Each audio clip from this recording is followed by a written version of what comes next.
a continuar en nuestro programa de charla de hoy. Y bueno, por algunos ajustes de programa tuvimos que adelantar el panel que estaba previsto para otro momento de más tarde, pero debido a los ajustes relacionados con la llegada del ministro de Comunicación de Venezuela, Freddy Ñáñez, adelantamos este panel para que él luego pueda intervenir alrededor de las 12:20, estaríamos terminando. Entonces, voy a presentar a nuestros panelistas. Nos acompaña Luis Orlando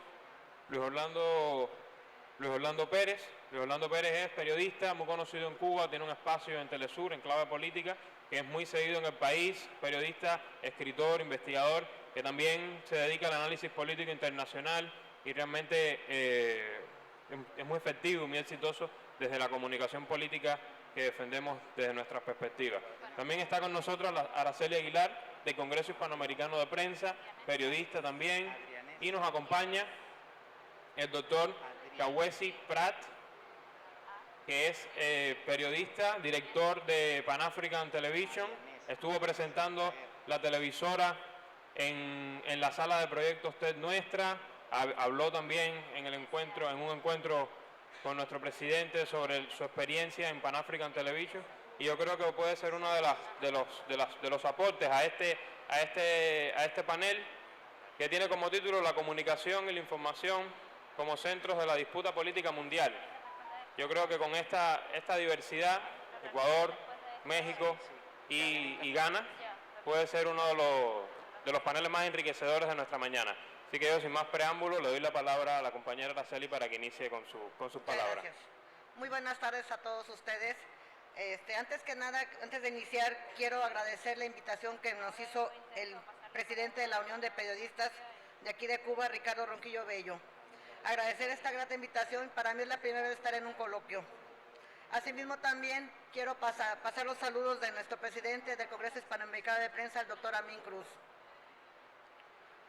Inicio con una frase que yo leí por ahí en un libro que dice que la inteligencia artificial no es ni artificial ni es inteligente. Es una tecnología creada por humanos que refleja los sesgos, los valores y aspiraciones del mundo. La inteligencia artificial bien existe de forma corpórea, porque de algún material hecho con recursos naturales, combustible, mano de obra, infraestructura, lógica, historias y clasificaciones. Los sistemas de la inteligencia artificial no son autónomos, racionales ni capaces de discernir algo sin un entendimiento extensivo. Se trata más bien de sistemas diseñados para servir intereses dominantes y ya existenciales. En sí son un certificado de poder. La inteligencia artificial no es aislada para la humanidad. Desde hace 10 años hemos estado trabajando con ella y nos ha estado afectando actualmente en nuestras vidas. Con la pandemia del COVID pasado vimos resurgir la inteligencia artificial y nos pasó a bombardear a todos. Vimos cómo es que hay asistentes médicos, cómo es que hay asistentes meseros, cómo hay meseros, cómo hay mensajeros. En todos los ámbitos nos está afectando la inteligencia artificial, pero no debemos dejarnos influenciar por ella, porque esas son máquinas no pensantes. Y nosotros somos humanos y somos pensantes. No vamos a dejar que la robótica ni la inteligencia artificial nos prive de la libertad. Por derivado de ello, la inteligencia artificial está ocupando todos los ámbitos y todas las profesiones.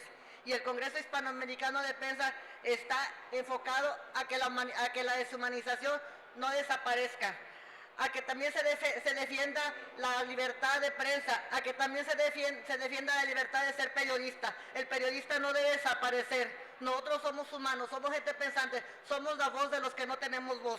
Queremos mejorar este mundo. ¿Y cómo podemos mejorar este mundo?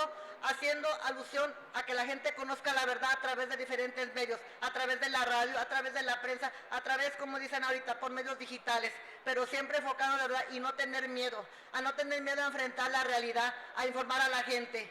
Ya estamos viendo cómo el mundo se está deshumanizando con esta crisis, con estas guerras, con el cambio ambiental. No es justo que el mundo esté viviendo así, y por lo tanto como periodistas debemos tener el valor de poder enfrentar todo esto y poder enseñarles a los jóvenes, a las futuras generaciones, a poder trabajar con la inteligencia artificial y poder que esta sea nuestra enemiga y no nuestra enemiga. Hacerles conscientes de que debemos como periodistas ser más éticos, de que ser más justos, ¿sí? De que no perdamos esa deshumanización y esos valores que nos hacen como seres humanos.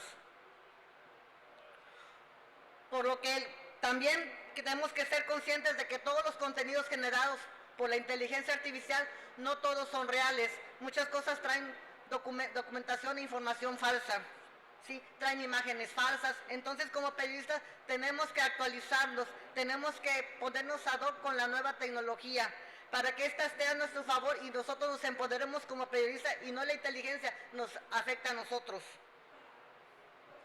Para ello debemos argumentar que debemos ser éticos, jamás perder esa dignidad que tiene el periodista de hablar con la verdad y no ser cobardes ante las situaciones.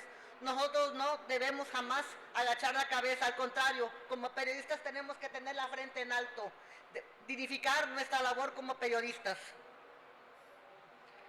Y también equilibrar el derecho al poder público, el derecho a la privacidad de la gente y no dejarnos de ningún momento vernos afectados, que no tengamos miedo a poder perder un puesto de trabajo por no estar ad hoc con la inteligencia artificial. A la inteligencia artificial hay que hacernos amigos de ellos, hay que aprender a usarlos. Ya nos había dicho la ponente de Telesur, hay que reeducarnos digitalmente, para que eso nos dé poder, para poder ayudar a las personas y para poder divulgar las noticias y poder llegar a todas las comunidades y medios y pueblos. Los periodistas debemos aprender a utilizar la inteligencia artificial y las tecnologías a nuestro favor y en beneficio del periodismo, mismo que nos sirva para empoderarnos como periodistas, que nos permita hacer nuestro trabajo de forma más eficiente para servir a la sociedad y a la humanidad. Con la frente en alto, porque somos la voz de los que no tienen voz, luchando al servicio de mejorar el mundo en que vivimos, de afrontar los problemas por falta de valor, de evadir la verdad, de práctica, de promover la cientificidad, los hechos, la investigación, ser los ojos críticos, no perder eso, ante la crisis, ante la guerra, ante la inseguridad, ante la violencia, ante el hambre, ante el cambio climático, el racismo, la discriminación y ante todas estas situaciones, nuestro presidente, el doctor Amin Cruz, presidente y fundador del Congreso Hispanoamericano de Prensa, forma este espacio hace 26 años con este legado. Un espacio que promueve fortalecer el acercamiento de los periodistas a la actualización, a la tecnología, estrechando lazos de amistad con los pueblos, con las naciones, y asimismo sirva como plataforma para el debate, para temas de importancia para la comunidad latina, de América Latina y del mundo. Es una organización unificadora por excelencia, que cumple con el cometido de la profesionalización y actualización de educación en temas de ética, de comunicación, de libertad, tecnología, turismo, medicina natural, arte, cultura, equidad, género, defensa del medio ambiente, así como también de la libertad de prensa. Por lo que hago extensiva la invitación para que cada uno de ustedes nos acompañen al próximo evento que tendremos en mayo, el 26 de mayo, el 30, 31 de mayo, 1 y 2 de junio, a nuestro aniversario del Congreso Hispanoamericano de Prensa, para poder unir fuerzas y la fuerza sea la victoria. Gracias.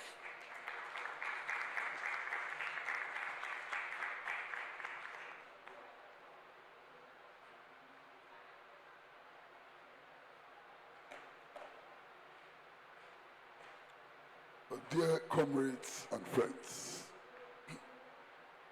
the type of information which is available to us, the type of information which we assess, in many ways shape our destiny.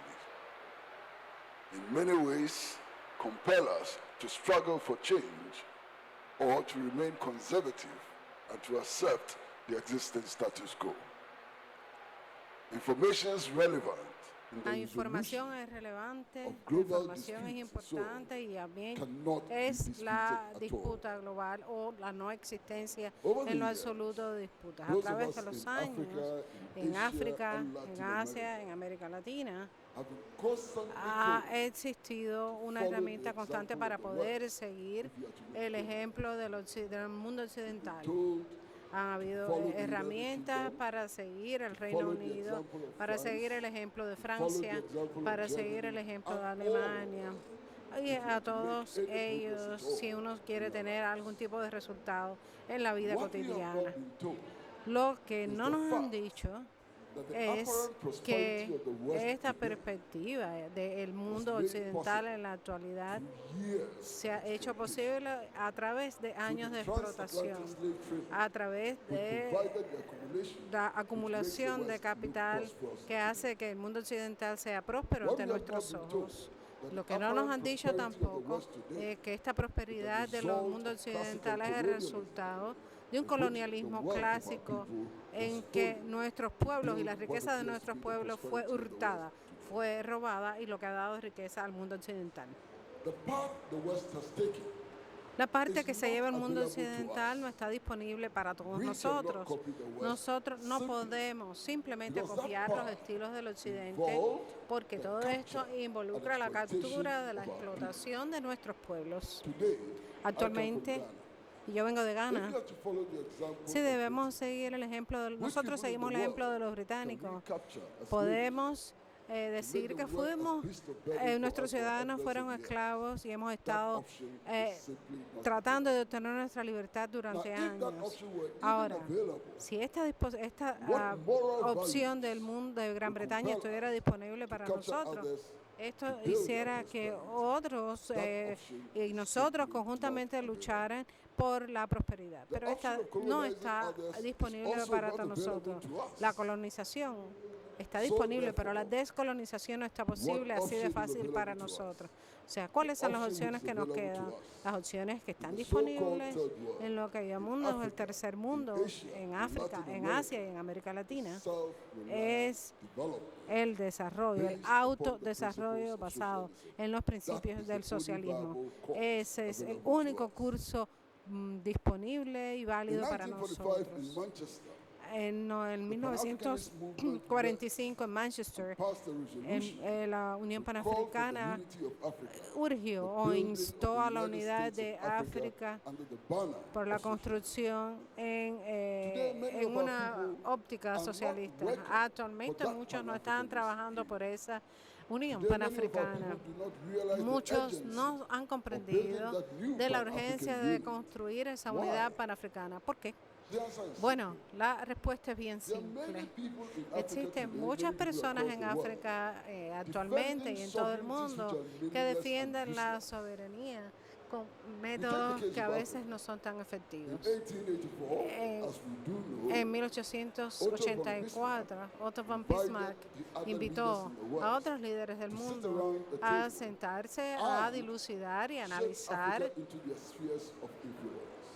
los áreas de influencia de África. Puso a todos los líderes africanos, analizaron e hicieron una serie de líneas de divisiones en un mapa y esos fueron los mapas que quedaron como las fronteras entre los países africanos. Ghana, antes éramos parte también de Nigeria y eran parte de esos países. Quedamos divididos, no por nuestra voluntad, sino porque en el 1884 se sentaron a debatir y dividieron el mundo así arbitrariamente. Existe un desarrollo que es bien hecho, un hecho que es bien interesante. Nosotros estamos, hay fronteras entre Ghana y Togo. Y es como si fuera una casa donde la cocina está en Ghana y el baño está en Togo. Eso es lo que está pasando, eso es lo que está pasando en nosotros, eso es lo que está pasando en nuestro continente, que ha creado ese tipo de frontera de manera arbitraria, no para nuestros intereses, sino para los deseos de explotación. Y es eso bien significativo. ¿Qué tipo de información nosotros tenemos? Actualmente, muchas personas están analizando los poderes imperialistas y capitalistas y las ideas que son creadas por CNN, por Hollywood, por BBC y por todos estos medios de difusión. Pero hay una contrainformación, una contranarrativa que hace que las personas se inspiren y sigan adelante. ¿Cuál es esa contranarrativa? que es la contrainformación. Esa contranarrativa y contrainformación es que las personas, el pueblo de Cuba, 11 millones de personas en una isla pequeña han existido durante más de 60 años a pesar de los esfuerzos del imperio de someter a este pueblo. Y este pueblo ha tenido éxito, ha mantenido la soberanía, la independencia, aún delante de este bloqueo que ha sido impuesto por Estados Unidos de América. Esa es la contranarrativa. La contranarrativa es que el pueblo de Vietnam derrocó al imperio, los puso de rodillas, puso al imperio de rodillas, y eso es algo que tiene muchísimo poder y es más poderoso que las armas nucleares. Eso es una contranarrativa importante. La contranarrativa es también que, a pesar de las maquinaciones de los jefes imperialistas, no han podido derrocar el gobierno socialista de Venezuela. La contranarrativa dice también que actualmente, a pesar de la unidad de la OTAN con la hegemonía de Estados Unidos, no han podido derrocar a Rusia en Ucrania. Esa es la contranarrativa que nos debe inspirar y que debe conmover a los pueblos para que sigan adelante. La narrativa que los africanos hemos seguido, que a veces nos impide pensar, es porque estamos sumidos en el subdesarrollo y estamos expuestos a ese subdesarrollo. ¿Cuál es la situación real? La situación real actualmente es que los países africanos están obligados a mantenerse, sobre todo los francoparlantes, a recurrir siempre al banco, a los bancos franceses. Eso quiere decir que el pueblo no tiene acceso a su propio dinero, sino que hay que pagar cuotas para tener acceso a sus propias riquezas, a su propio dinero. La verdad es que Francia sigue perdiendo recursos en África, está utilizando los recursos en Francia, pero está perdiendo las posibilidades de hacerlo porque los pueblos están pensando. Y esto hace que la información y su poder llegue a los pueblos. Ese es el poder de la información. Compañeros, existen muchísimos ejemplos que podemos citar aquí para poder demostrar que la existencia de una narrativa dominante es obligada y no es real. Si existe una situación en el mundo, y es eso lo que tenemos en el mundo.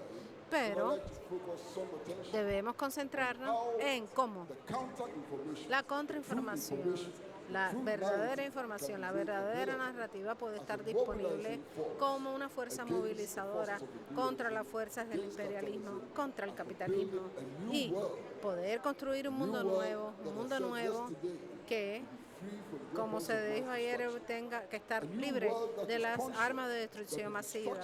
Un mundo donde la destrucción del medio ambiente tenga consecuencias para el presente y para el futuro. Un mundo nuevo en que la maldad sea condenada y en que la mayoría de las personas o todas las personas tengan una vida holgada, lejos de la plusvalía. Nuestras instituciones y nuestra educación son instituciones neocolonialistas esencialmente, con una narrativa que nos paraliza. Como organizaciones revolucionarias debemos, como personas que trabajan en los medios, tener una contranarrativa que no sea que no esté en el control, bajo el control tradicional de las colonias. Eso significa que es importante establecer nuevas instituciones, nuevos instrumentos de información para analizar la información y para seguir adelante. En muchas ocasiones estos esfuerzos han sido saboteados no por el régimen neocolonial, sino también por nuestra propia arrogancia, como intelectuales de la izquierda y activistas de la izquierda. Esa arrogancia es increíble, Hay que educar a la población, hay que educar a las personas, es cierto. ¿Por qué somos tan arrogantes? ¿Quiénes somos? ¿Qué sabemos en realidad? Ese conocimiento lo hemos adquirido de Oxford, de Harvard, de otras universidades que son no están presentes en los países subdesarrollados, por supuesto. La información es importante para la emancipación de nuestro pueblo. El conocimiento no es importante sin los esfuerzos para eliminar la pobreza. Esos esfuerzos no tienen importancia, sí. La mayoría de nuestro pueblo no puede producir sus alimentos, consumir sus alimentos y exportarlos. Hay que analizar los problemas de la población, de nuestro pueblo, luchar con él, comer lo que come nuestro pueblo, ser parte de los pueblos, por supuesto, para poder seguir adelante de manera conjunta. En los medios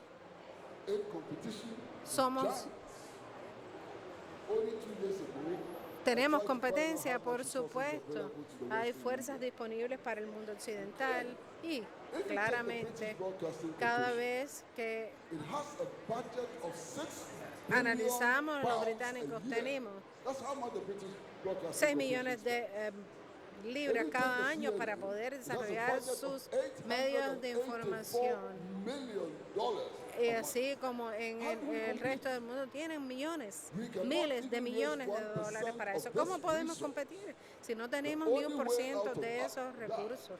No podemos estar al mismo nivel de desarrollo porque esto no puede permitirnos establecer una revolución dentro de las redes sociales y necesitamos construir alianzas. Tenemos que poner nuestro contenido, nuestra información conjuntamente y no confiar en maquinarias sofisticadas que ellos utilizan para propagar la información. Necesitamos utilizar móviles, teléfonos móviles simples, con dispositivos electrónicos, o sea que no se pueden comparar con los dispositivos que ellos utilizan. Y esto es posible. De lo contrario, no vamos a ganar esta batalla contra el imperialismo. Tenemos el contexto, las condiciones para nosotros poder aprender, crecer y que nada nos detenga y que podamos trabajar mancomunadamente. Muchísimas gracias.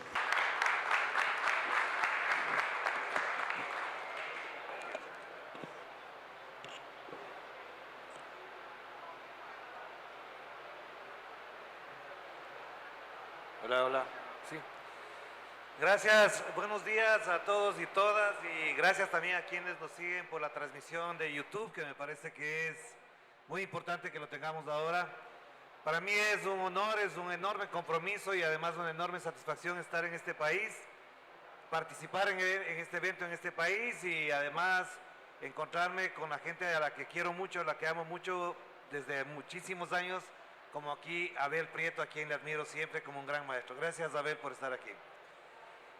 Yo quisiera empezar esta intervención diciendo dos cosas que para mí son fundamentales y quizá contradicen algunas intervenciones de aquí, porque creo que en esa postura debemos estar, en debatir, en reflexionar y también ser críticos con los postulados que a veces se instalan sin mayor reflexión.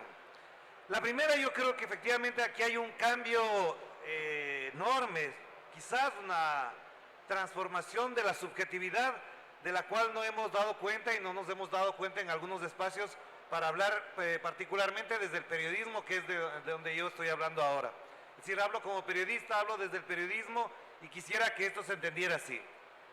Digo, este cambio de subjetividad es enorme, es a ratos incomprensible, a ratos inentendible y por eso mismo hay varias posturas que pueden dar una explicación quizás no particular y a veces ni siquiera transversal de lo que está viviendo la humanidad.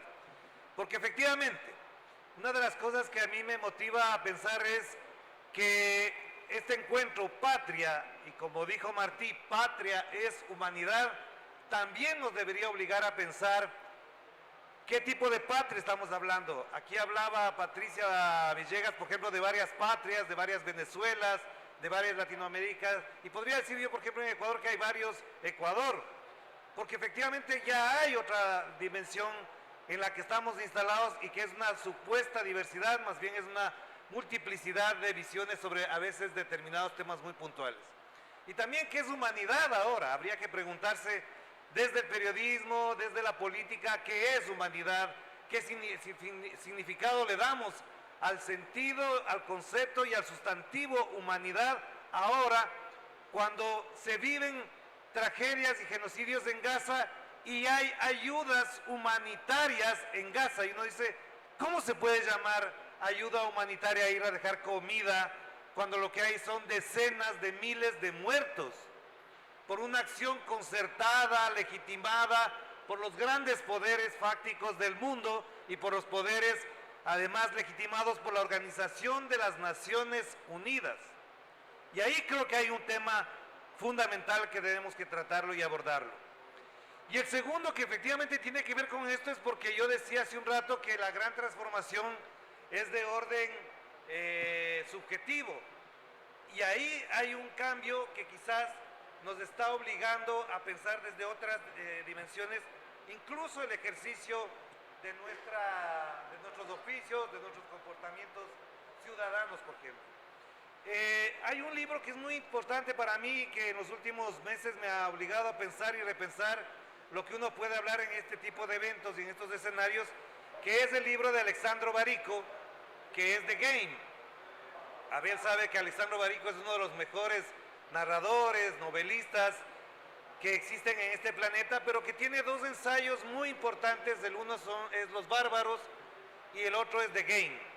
Y él habla ahí, por supuesto, en la primera parte de lo que ha significado las revoluciones en el planeta a lo largo de este proceso histórico, y habla de la última. Él dice, nos colocamos en nuestra revolución actual, en la revolución digital, coloca esta en un grupo muy particular, pero sobre todo él dice que esta revolución digital es una revolución de orden mental, es decir, estamos hablando de una revolución mental. Y esto, que no es poca cosa, obviamente nos lleva a pensar en otras cosas que no las estamos dando mucha importancia. Y él dice, por eso quería citarlo a él, reconocemos la capacidad de generar una nueva idea de humanidad. Es decir, Alexandro Barico, escritor italiano, al analizar el desarrollo de la historia y colocar a las revoluciones como parte de las transformaciones del planeta, coloca a la revolución digital como una nueva idea de humanidad. Y esto, digo, no es menor, no es poca cosa cuando estamos hablando, cuando estamos dialogando entre seres humanos en un contexto en el que ciertos paradigmas se han ido cayendo, pero que esencialmente tenemos que seguir peleando por la defensa de una humanidad de la que voy a hablar más adelante. Y esto también me parece que es muy importante en la medida en que, a propósito de lo que decía la compañera de México, compañero de Ghana, y lo que he escuchado en las dos últimas intervenciones anteriores a la nuestra, la de Miguel Ángel como la de Patricia, a mí me parece que incluso en esa lógica tenemos que pensar que esta revolución digital, esta nueva idea de humanidad, se inscribe particularmente para la comunicación como para el periodismo, que es el oficio que yo defiendo, en una nueva realidad que es esta crisis de narración. Aquí hay una crisis de narración.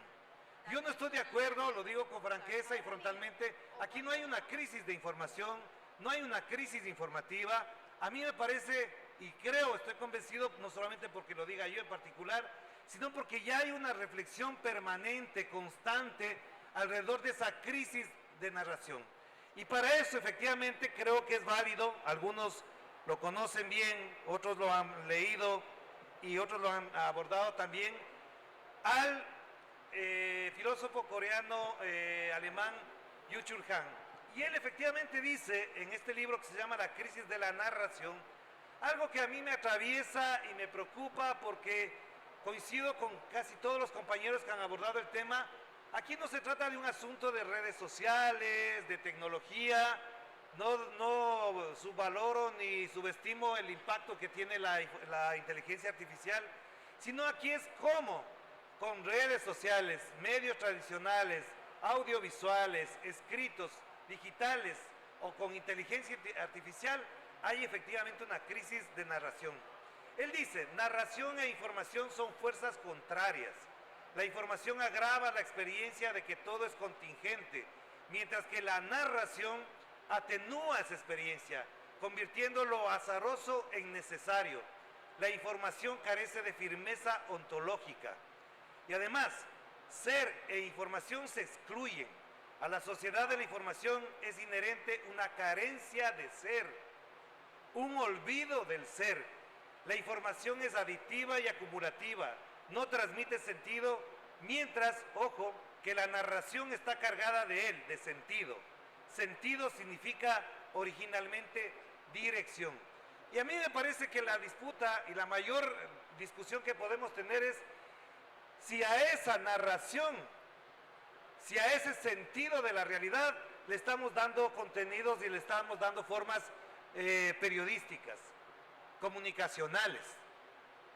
Porque yo creo que incluso en algunos medios de comunicación cuenta más cuántos clics y cuántos seguidores tenemos y no la calidad del mensaje que nosotros estamos enviando. Porque podemos tener millones de clics, millones de seguidores, si nosotros hacemos los contenidos que, por ejemplo, en ciertas zonas de las redes sociales como TikTok, uno puede poner, por ejemplo, y no estoy mintiendo, eso es verdad, a una persona pelando huevos. Y ese TikToker que pela huevos tiene millones de seguidores y se pasa el día pelando un huevo duro, un huevo cocido. Y eso me da un sentido, me cambia la realidad, me coloca en una dimensión distinta de lo que significa para mí la historia que estamos haciendo todos los días. Y yo por eso creo que efectivamente aquí hay un debate de fondo y que tiene que ver con esto que les decía, que hay una transformación de la subjetividad. Y claro, ahí nace también la otra reflexión. Es que si hablamos de la verdad, también tenemos que ver que la verdad es o no es una versión de la realidad. Ahora podemos decir que, por ejemplo, lo que significa mirar el comportamiento mediático frente al conflicto de Ucrania con lo que está pasando en Gaza, y uno podría decir, esas son dos realidades. La pregunta es si esas realidades están siendo reflejadas desde qué verdades. Porque cuando ocurrió el conflicto entre Ucrania y Rusia, es decir, todo lo que ustedes sabemos de lo que significa eso, en los partidos de fútbol, en las transmisiones de fútbol se ponía la bandera de Ucrania. Y si ahora cualquiera de nosotros, cualquier medio de comunicación de nosotros, pone la bandera de Palestina en la transmisión de un partido de fútbol de Argentina, de Brasil, de Ecuador, de lo que sea, se nos baja la señal.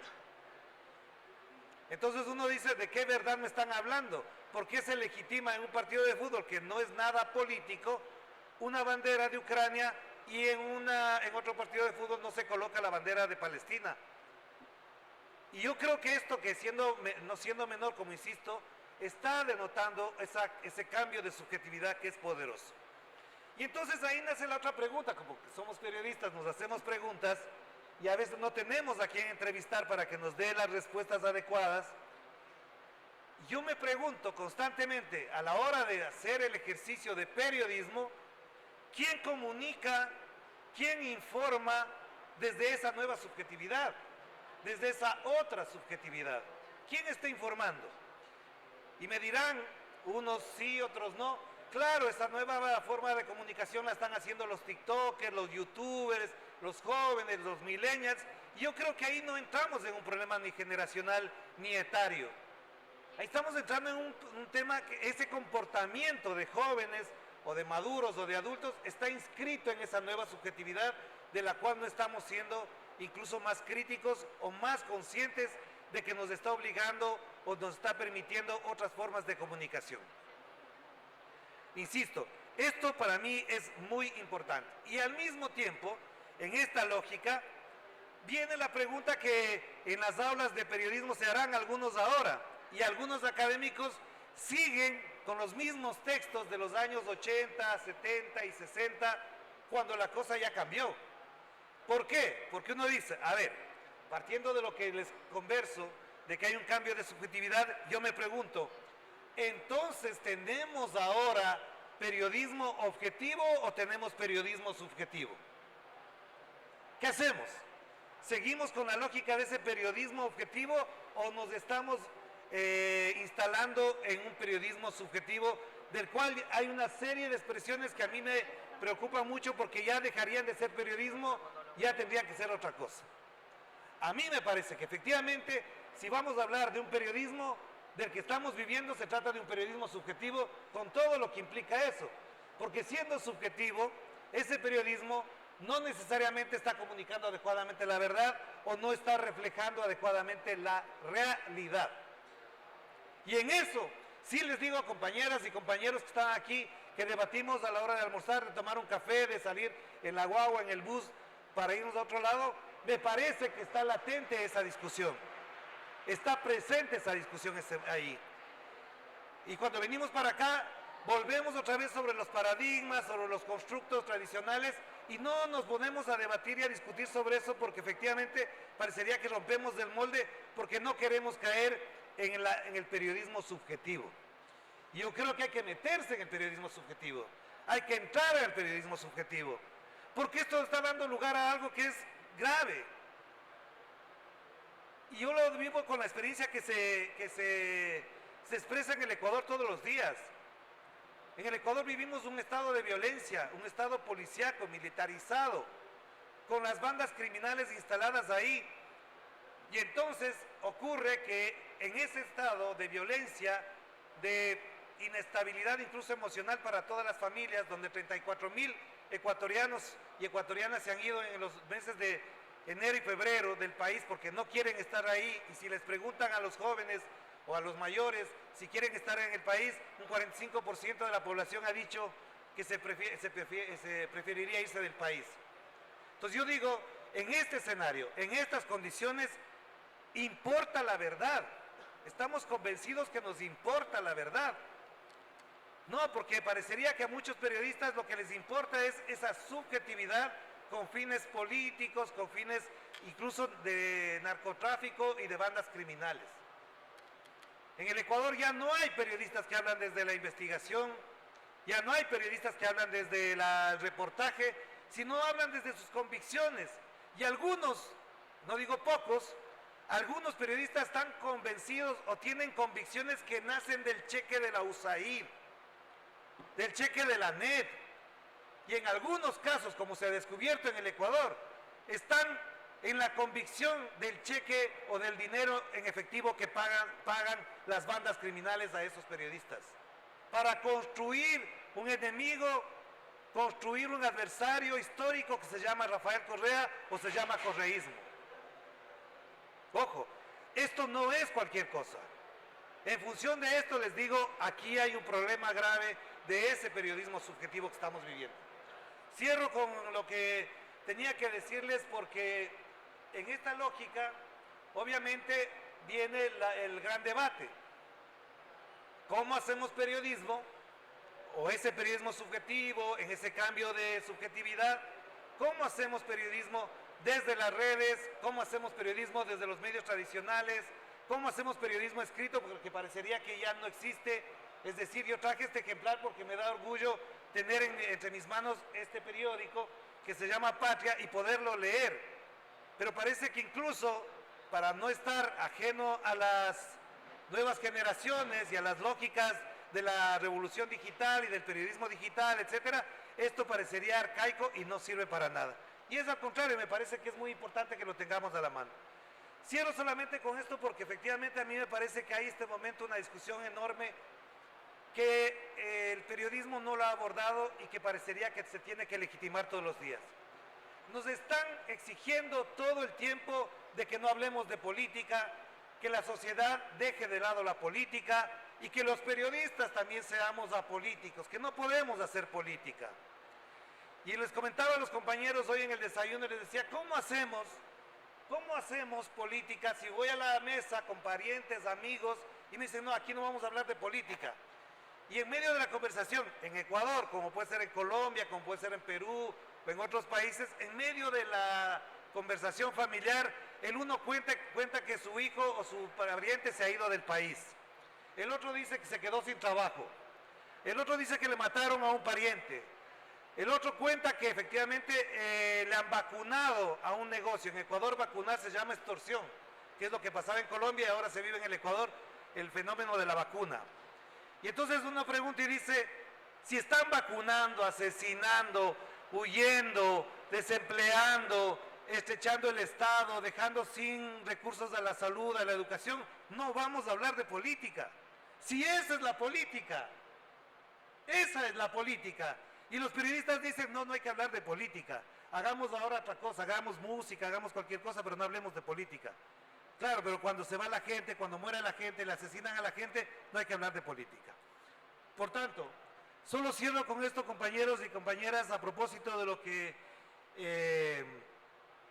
significa estar aquí. Porque además aquí sí tiene sentido, y les agradezco que podamos decir la palabra compañeros y compañeras. Aquí no la digo gratis ni para ganarme votos. Aquí la palabra compañeros y compañeros en Cuba, en los momentos que vive Cuba, tiene otra connotación y agradezco que podamos hablar de compañeros a compañeros, de compañeros a compañeras, de compañeros de compañeras a compañeros. Porque aquí lo que necesitamos hacer es explotar la subjetividad en favor de lo que significa, lo que ha dicho y lo que significará para siempre humanidad para José Martí. Es un momento clave, es un momento importante y esta es la oportunidad incluso para definir la agenda del próximo encuentro, Coloquio Patria, porque esto que acabo de decir efectivamente está ahí, latente, y creo que necesita de mayor reflexión y de mayor conversación y de mayor discusión. Muchas gracias.